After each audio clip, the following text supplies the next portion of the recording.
This is the account of Noah's sons, Shem, Ham, and Japheth, who also had sons after the flood. The sons of Japheth: Gomer, Magog, Madai, Javan, Tubal, Meshech, and Tiras. The sons of Gomer: Ashkenaz, Riphath, and Togarmah. And the sons of Javan: Elisha, Tarshish, the Kittites, and the Rodanites. From these, the maritime peoples separated into their territories, according to their languages, by clans within their nations. The sons of Ham: Cush, Mizraim, Put, and Canaan. The sons of Cush: Seba, Havilah, Sabta, Ramah, and Sabteka.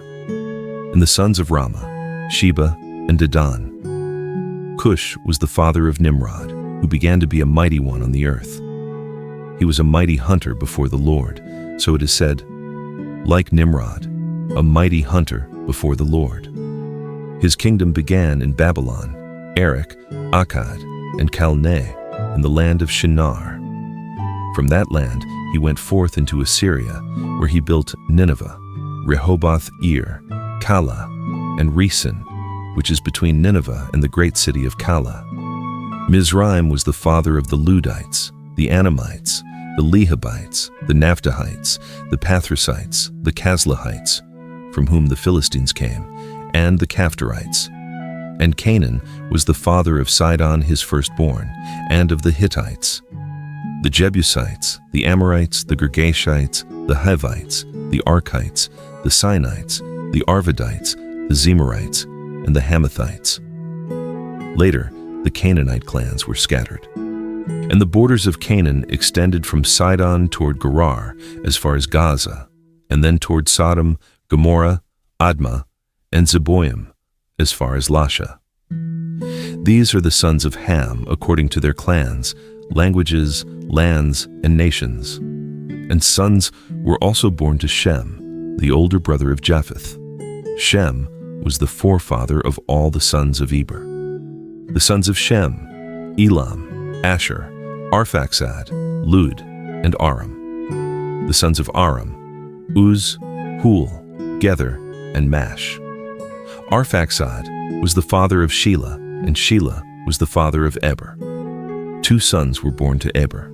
One was named Peleg, because in his days the earth was divided, and his brother was named Joktan. And Joktan was the father of Almodad, Sheleph, Hazarmaveth, Jerah, Hadoram, Uzal, Diklah, Obal, Abimael, Sheba, Ophir, Havilah, and Jobab.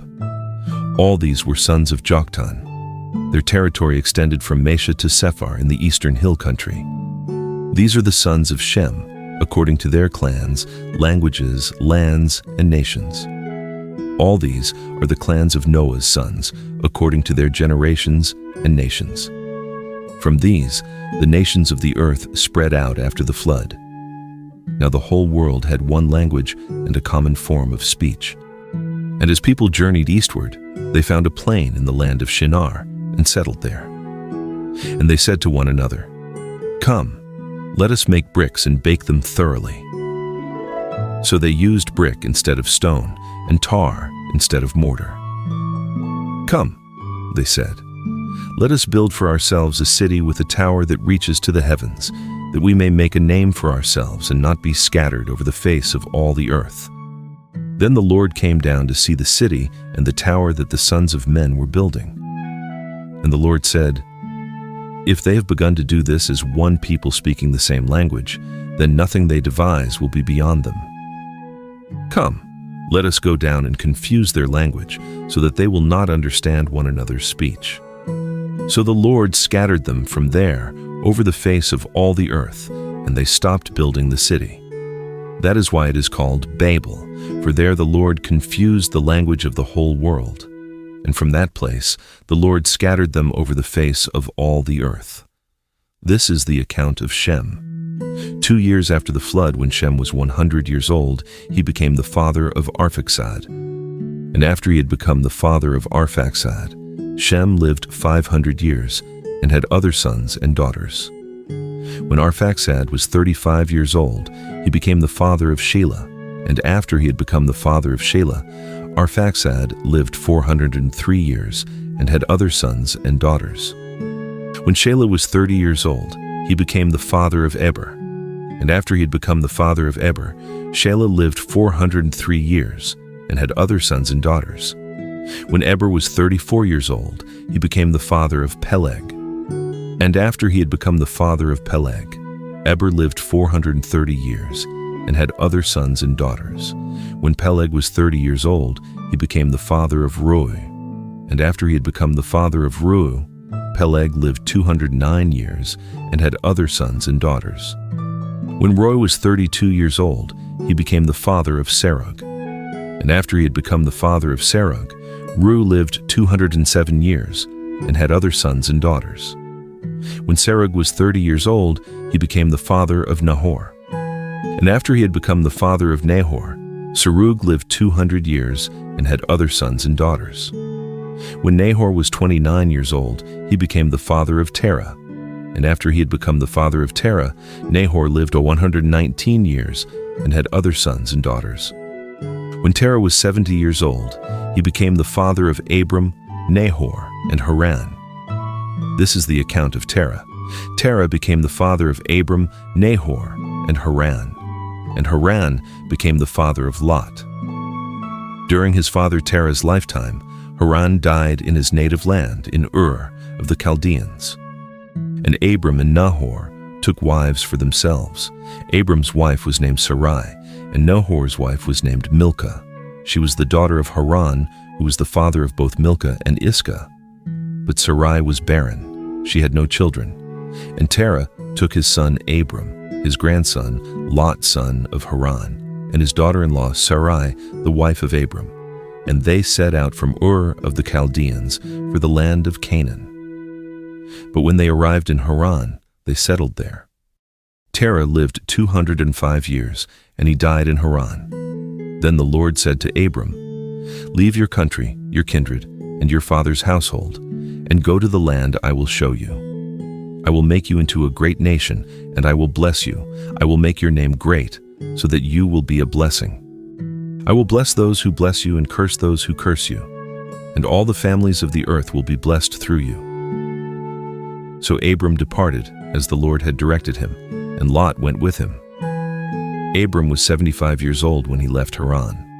And Abram took his wife Sarai, his nephew Lot, and all the possessions and people they had acquired in Haran, and set out for the land of Canaan. When they came to the land of Canaan, Abram traveled through the land as far as the site of the oak of Moreh at Shechem.